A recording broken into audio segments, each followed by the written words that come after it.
Boa noite a todos. É um prazer estar aqui na casa de vocês. Eu vou começar com um testemunho, tá?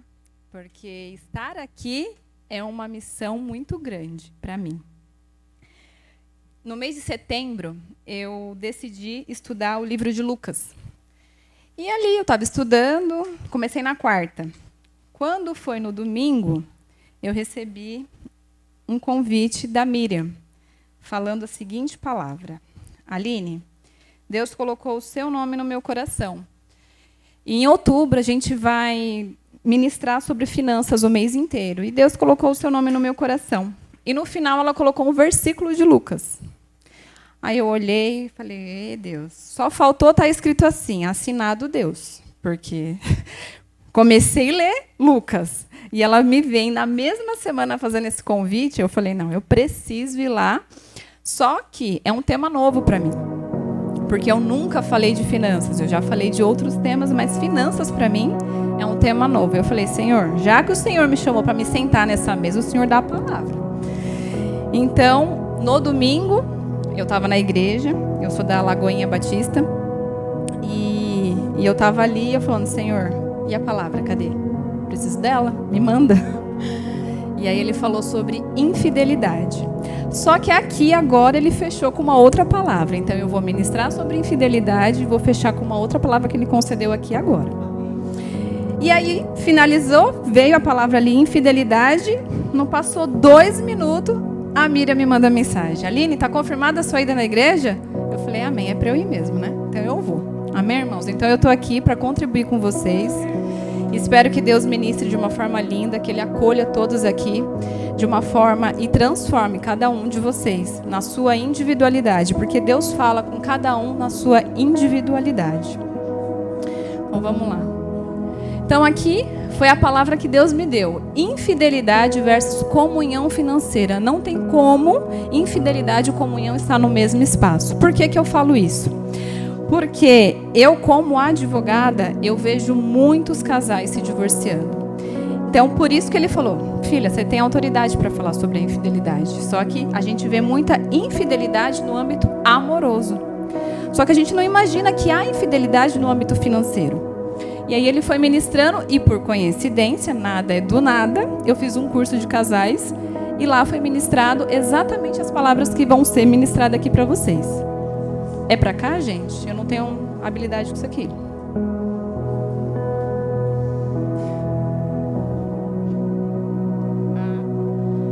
Então tá bom. Então vamos lá. Acredito que vocês devem ter ouvido falar que na pandemia o divórcio aumentou de uma forma sobrenatural na vida dos casais e das famílias. E um dos maiores problemas foi o financeiro. Tem um estudo feito pelo IBGE e o Cartório Civil que 16,8% subiu o divórcio na pandemia. E isso fala aqui o seguinte, a última decisão da pesquisa estatística do Registro Civil divulga pelo Instituto Brasileiro de Geografia e Estatística revelou que em 2021 o Brasil teve um total de 386 mil divórcios concedidos em primeira instância. O que isso quer dizer? Que só no judiciário houve 386 mil divórcios. E já no extrajudicial a gente teve 16,8% a mais que 2020. O que isso quer dizer? Que as pessoas não soube lidar com a instabilidade financeira que a pandemia trouxe para esses casais. E eu fiz questão de colocar aquela foto, por quê? Porque um casamento, ele traz uma divisão e alguém fica no meio. Sempre alguém vai ficar no meio. E geralmente é esse alguém que acaba sofrendo um pouco mais, porque não tem maturidade para lidar. E aí ali vem Asmo 3:3. Porventura andarão 2 juntos se não estiverem de acordo? A infidelidade é isso. Uma vez que há infidelidade, não há comunhão entre vocês.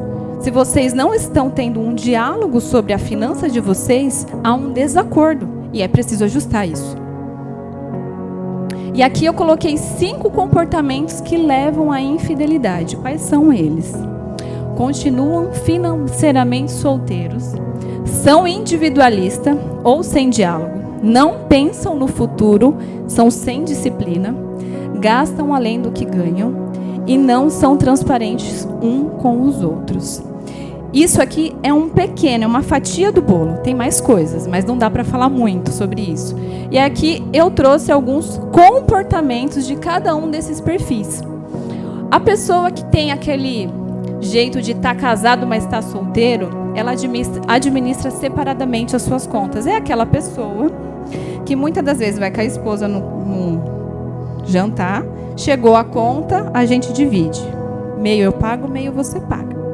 Então, a gente precisa entender, não existe meio a meio no casamento. É uma única conta, é um único salário, é uma única despesa. A conta é nossa, não é meio a meio. São individualistas e sem diálogo. Toma decisões individuais que pertencem aos dois. O que acontece? No âmbito jurídico, e eu vou trazer sobre o primeiro casal ali, eu vou trazer um exemplo recente que veio até a mim no âmbito jurídico. Uma senhora já estava casada, acho que há 30 anos praticamente. E ela me procurou para fazer um inventário. E o marido faleceu. E aí ali a gente começa a perguntar sobre o patrimônio daquela família. E aí eu perguntei das contas. E as contas? A senhora sabe dizer qual era o banco que ele recebia aposentadoria? Se ele tinha seguro de vida? Se ele tinha valor poupado? Ela falou para mim, não, ele nunca partilhou comigo. Então eu não sei. Inclusive hoje eu estou com conta atrasada porque eu não sei como eu vou pagar. E a senhora nunca soube assim, nunca se interessou em saber? Eu perguntava, mas ele não falava. Então qual era o perfil desse marido? Continuava financeiramente solteiro. Ele não compartilhava, talvez pensando, eu não vou compartilhar porque ela não precisa saber. Mas ele faleceu e não levou o dinheiro embora com ele. E esse dinheiro ficou como? Ficou lá no banco. Até descobrir como a gente vai encontrar esse dinheiro, leva muito tempo no judiciário. Então, a gente precisa abandonar, a partir do momento que eu estou casada com o meu marido, eu preciso entender que nós somos uma única pessoa, uma única conta bancária, um único salário. E aqui tem um outro, o terceiro aqui, não são transparentes. Guardam um segredo um do outro, compras, dívidas, reservas ocultas. Às vezes vem aquele bônus lá, que não estava contando no mês e aí eu guardei. Gastam além do que ganha, falta de planejamento, ostentação, compras desnecessárias, compulsivo e descontrole emocional.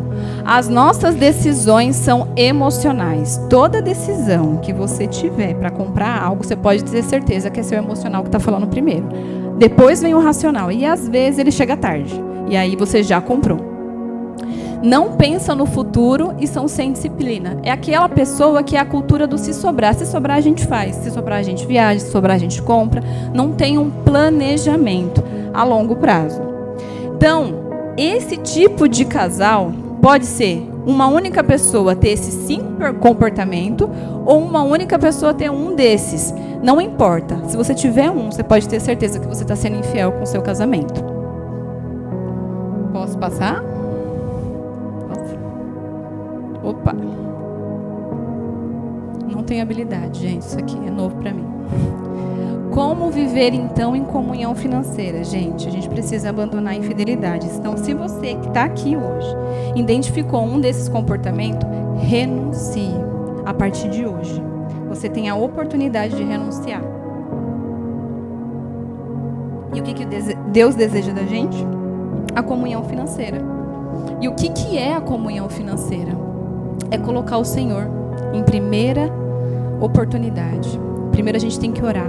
Primeiro a gente tem que buscar Ele. Em Provérbios 16:3 fala o seguinte: consagre ao Senhor tudo que você faz e os seus planos serão bem-sucedidos. Então tá bom, eu resolvi ter comunhão, Aline, com meu marido. Mas a gente não está orando, não vai adiantar. Não vai adiantar. Primeiro, vocês decidem ter comunhão. E depois vocês já começam a orar. Porque o Senhor só vai atender o plano de vocês primeiro se for dele. Depois ele vai avaliar se vocês estão ali bonitinho na oração. Faz um planejamento de oração. Comecem a orar. Eu e meu esposo, a gente tem uma cultura familiar em casa. Qual é a cultura que foi instituída depois da pandemia? A pandemia, para minha família, foi um divisor de águas. Muita coisa mudou, foi muito boa. E aí o meu esposo, ele saiu do trabalho dele, que ele era CLT, e começou a empreender. Então a gente começou a ter mais oportunidade na mesa. A mesa é um ambiente, gente, que é de comunhão. Então todo o café da manhã, eu faço meu devocional individual e a gente faz o devocional em família, junto com meu filho. Aí agora eu comprei uma cartinha que é da bênção. Então, um abençoa o outro. Isso é comunhão. É você já abençoar a sua família logo cedo. Andar sobre a palavra. Às vezes, um vai estar triste, mas o outro vai levantar. Pode ter certeza que... Esses dias, eu estava assim, numa situação, numa sexta-feira, que eu virei para ele e falei, ora por mim. Ora, porque hoje o dia vai ser tenso. Ele orou. Quando foi à noite, a gente tirou a cartinha, me veio o equilíbrio. Precisa estar equilibrado emocionalmente. Eu falei, amém. Amém. Então, vocês precisam orar junto, porque a peleja vai vir, gente. Aqui está falando, ó, as aflições virão, e praticamente uma promessa. A gente vai passar por esse vale. Só que a gente tem que ter sabedoria. A gente tem que ter sabedoria para passar por ele. E o segundo passo é entender e praticar a comunhão financeira. Vocês não são concorrentes. Eu vejo muito casal no escritório. É engraçado, porque quando está namorando, é um amor que, meu Deus do céu, mas depois que casa e chega nessa parte aí que infelizmente não é o que eu desejo, que é o divórcio, eles viraram um pé de guerra, esqueceram aquele amor, esqueceram o que houve de encantamento naquele casal, o que encantou um ao outro. Mas não, senta na mesa, é um ringue. Então entenda, olha para o seu casamento como um lugar de comunhão. Você não é concorrente do seu marido, ele não é o seu rival, ele é seu amor. Ele é aquela pessoa que vai cuidar de você quando você mais precisar. E você vai cuidar dela quando ela mais precisar. Não existe concorrência entre vocês. Faça uma conta conjunto. Depois da pandemia, eu e Humberto tomamos essa decisão. E está prosperando. Amém? Unifiquem o cartão de crédito. Gente, aqui eu preciso falar sobre isso com mais clareza. O cartão de crédito é uma situação bem delicada. Na vida dos brasileiros, eu não sei lá fora, mas aqui é. As pessoas não conseguem usar de forma consciente, elas usam de forma inconsciente. Então, na minha casa, eu estipulei uma regra. Eu classifiquei o cartão de duas formas. Ou ele é meu amigo ou ele é meu inimigo. E eu preferi classificar ele como meu inimigo. Quem gosta de andar com o inimigo do lado? Eu não gosto. Então, o que eu fiz? Coloquei ele no fundo da gaveta, longe de mim. Eu não quero ele do meu lado. Aí, quando eu quero classificar ele como meu amigo, o que eu faço? Eu faço meu planejamento, vejo se aquela conta já terminou, se eu posso encaixar uma outra no meio. Aí eu uso ele como meu amigo. Então, vocês precisam avaliarem. Por quê? O cartão, ele dá essa sensação aqui, ó, de conforto. Ele dá para você, você não tem o dinheiro para comprar aquela tal situação que você quer. Mas uma vez que você está com o cartão no bolso, ele vai te dar aquela sensação que eu posso comprar, mas você não pode comprar. Se você olhar para o seu planejamento, se você tiver um planejamento, você não vai poder fazer aquela conta. Então, classifiquem hoje, na sua casa, ele é seu amigo ou seu inimigo? Eu prefiro classificar ele como meu inimigo todos os dias. Ele não anda comigo. Por quê? Porque se ele andar, vai dar ruim. Eu vou usar. O terceiro é, sejam transparentes um com o outro. Deixe claro a sua renda, os seus gastos. Não escondam nada ou não tomam decisões sozinho. É importante vocês calcularem a renda de vocês. Porque se vocês forem avaliar, e se vocês têm esse comportamento de solteiro ainda estando casado, é o seguinte. O marido ganha 8. A esposa ganha, sei lá, 6. Se você somar a renda dos dois, eu não sou boa em matemática, então vocês fazem as contas, tá? 8 com 6 dá quanto? 14. Vezes 12 dá quanto? Faz as contas aí. 14 vezes 12.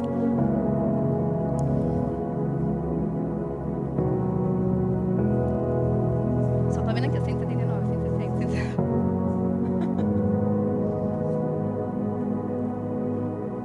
160, 168? Você acha? Tem certeza de você? Então tá bom. 168, vamos lá, deu 168. Então você imagina, vocês estão acima da média, se vocês juntar as duas rendas. Agora, se vocês agirem de forma individual, 8 vezes 12 dá quanto? Não tem que fazer conta, gente. Quanto? Pois é, ele tinha dado quanto? 168. Então, quando há 2 ou mais, Deus estará.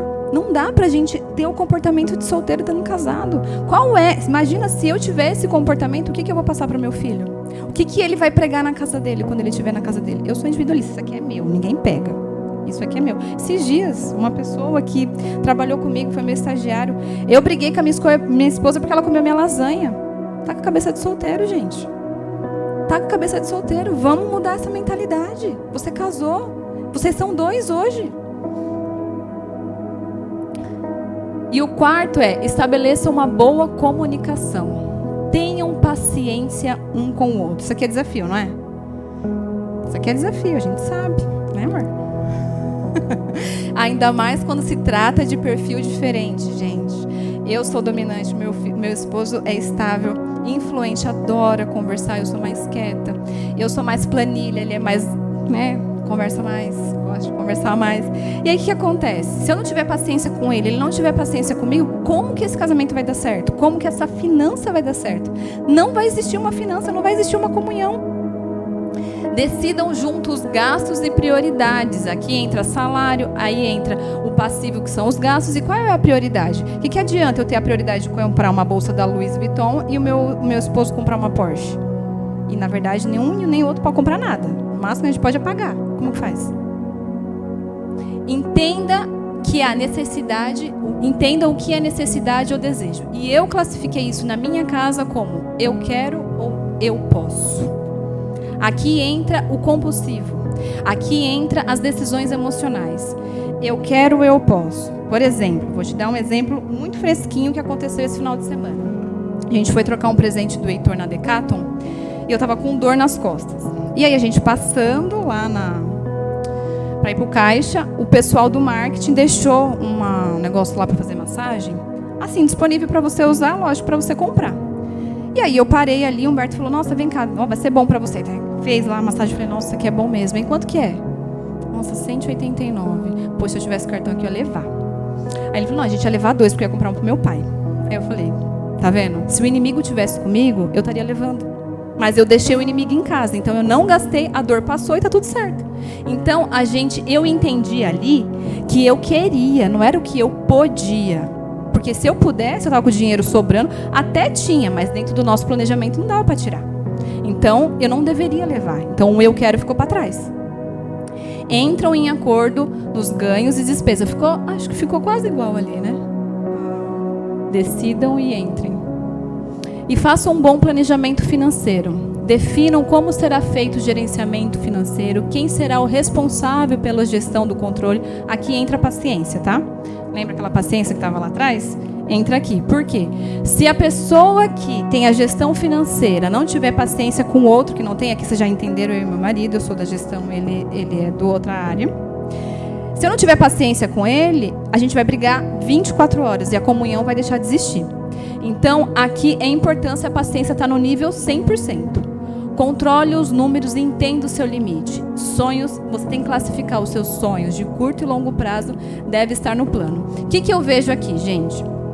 A gente tem que entender que a nossa família é o nosso maior empreendimento. Então, antes de Deus dar uma empresa, antes de Deus dar o melhor emprego que você deseja, Ele te deu sua família.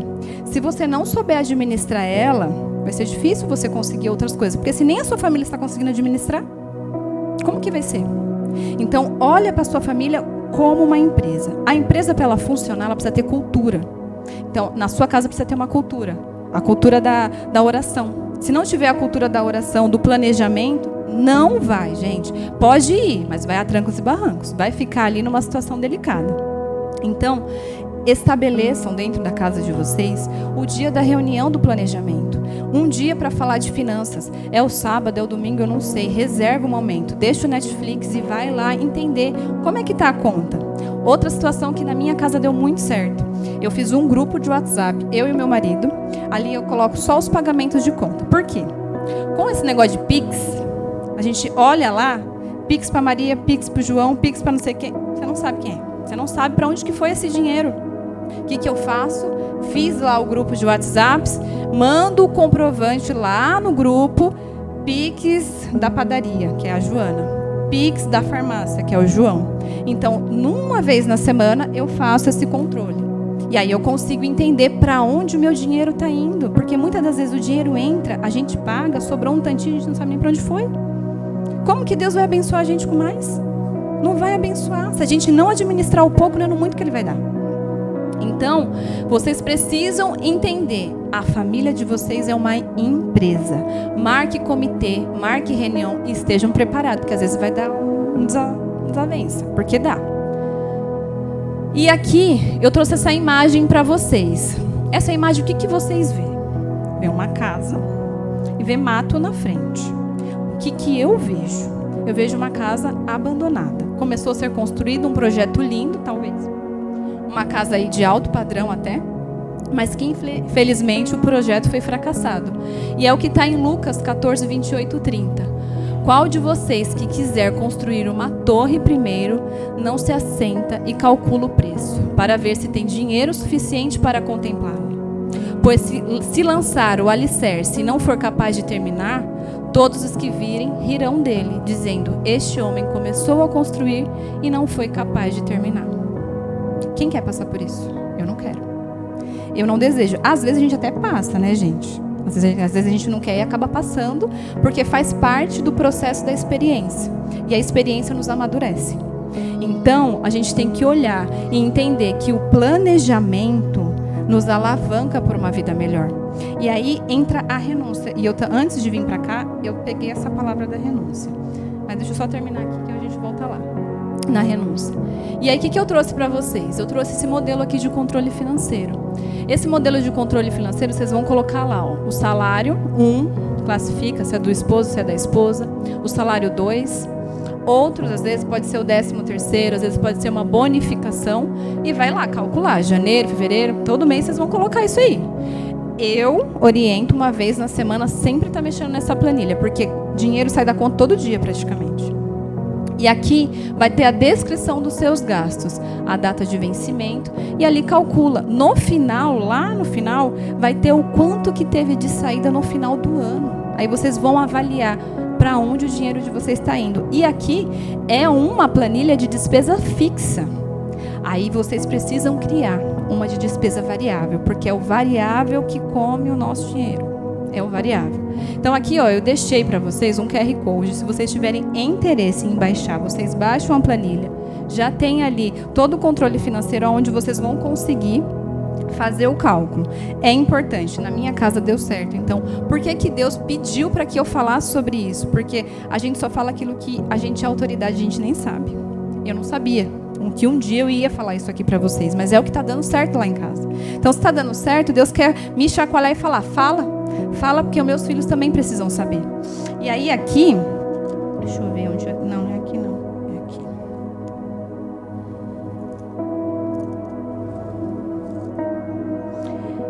E planejamento envolve renúncia. E aí Deus me deu a seguinte palavra: assim, pois, qualquer de vós que não renunciar tudo quanto tem, não pode ser meu discípulo. Então, vai ser difícil falar não. Esse final de semana mesmo eu falei não para minha mãe. Né, mãe? Foi um mês atípico pra gente. Esse mês foi um mês que a gente não esperava que a gente tivesse tantas contas para pagar. Então, se eu fosse para a praia pelo convite que ela me deu, eu ia desfalcar o financeiro da minha família, porque é a minha empresa. Eu tinha um fluxo de pagamento, eu tinha um fluxo de entrada. Aí eu virei para ela e falei: mãe, eu não vou poder ir para a praia com você.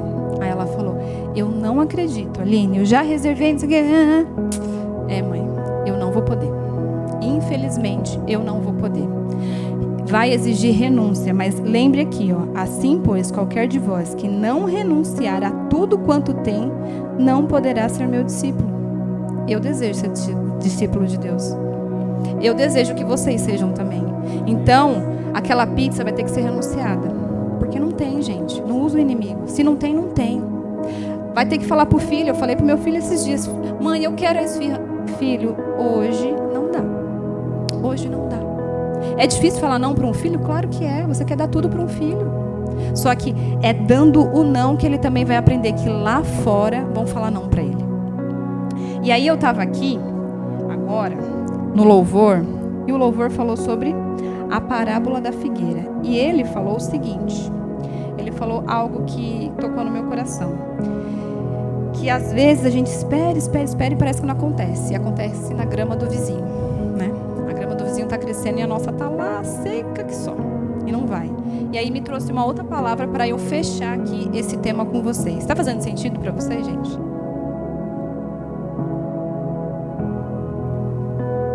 Eu começo a falar e não paro, viu? Então, vamos lá. Como eu disse para vocês, eu comecei a estudar Lucas em setembro. E uma das partes da Bíblia, da parte de Lucas, que pegou o meu coração foi a parábola da figueira estéril. E aí eles começaram a cantar o louvor da figueira e Deus falou firme no meu coração sobre essa palavra. Então tá em Lucas 13, a partir do 6 até o 17. Eu vou ler ela para vocês, tá bom? A parábola da figueira estéril. Ele também falava esta parábola. Certo homem tinha uma figueira plantada na sua vinha. Ele foi buscar o fruto nela e não achou. Então, quantas vezes a gente vai buscar, quer algo e a gente não consegue? Então, a gente não está achando aquilo que o nosso desejo quer. Mas tem um processo para não achar naquele momento. Então, ele disse ao vinhateiro: eis que há 3 anos eu venho buscar fruto nessa figueira e eu não acho. Corta, porque ela ocupa inutilmente essa terra. Então, tira ela daí porque ela só está ocupando espaço. Eu não quero ela mais aqui não, já me enchi de olhar para ela. E respondendo ele, disse-lhe: Senhor, deixa também este ano, até que eu cave em seu redor e a esterque. Então, deixe ela mais um pouquinho aqui, que eu preciso cavar ao redor dela. E vou colocar um pouquinho de adubo aqui para ver se ela cresça. Vai crescer. E dê fruto. Então, vou voltar aqui. E respondendo, ele disse: Senhor, deixa também este ano, até que eu cave em seu redor e a esterque. E se der fruto, bem, se não, então depois tu vai lá e corta. Mas o que eu entendo aqui que Deus está falando pra gente? Muitas das vezes aquilo que a gente deseja, muito, às vezes está assim: Senhor, por que o Senhor não me deu ainda? Talvez é uma casa, talvez é um emprego novo, talvez é uma bonificação, é um salário, uma promoção, eu não sei. Por que o Senhor não me deu ainda? Porque ainda você precisa cavar mais fundo. Deus quer um relacionamento mais profundo com você.